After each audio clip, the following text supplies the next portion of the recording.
semuanya, perkenalkan saya Sinta Nurina dari Universitas Tegal Ciamis, program studi pendidikan matematika. Dalam sesi pembelajaran singkat ini, saya akan membahas tentang bagaimana menyusun tujuan pembelajaran yang jelas dan terukur.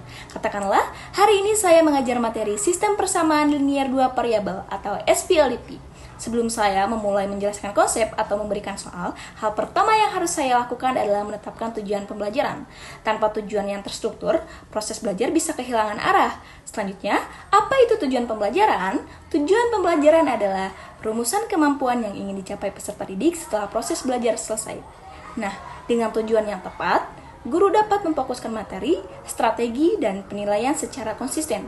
Sebagai contoh, daripada hanya menyatakan siswa memahami materi, kita juga perlu merumuskan bahwa siswa dapat menyebutkan, menjelaskan, atau menerapkan suatu konsep tertentu.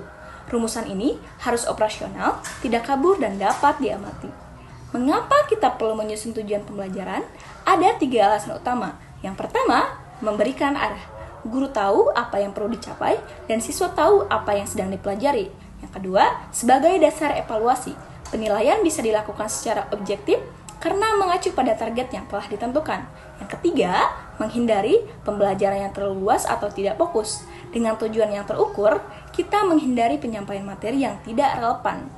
Nah, tanpa tujuan pembelajaran yang terstruktur dan terukur, proses belajar bisa seperti perjalanan tanpa peta.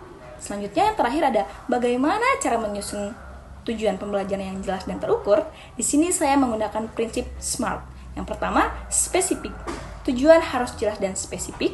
Yang kedua, terukur, harus bisa diukur keberhasilannya. Dan yang ketiga, dapat dicapai, harus realistis sesuai dengan kemampuan siswa. Keempat, relevan dengan kompetisi dasar. Yang kelima, ada batas waktu, dapat dicapai dalam waktu tertentu.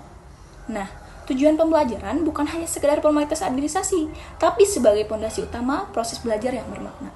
Dengan tujuan yang jelas dan terukur, saya bisa memastikan bahwa setiap sesi pembelajaran, termasuk saat mengajar SPLDP, benar-benar berdampak. Terima kasih sudah menyimak video singkat ini.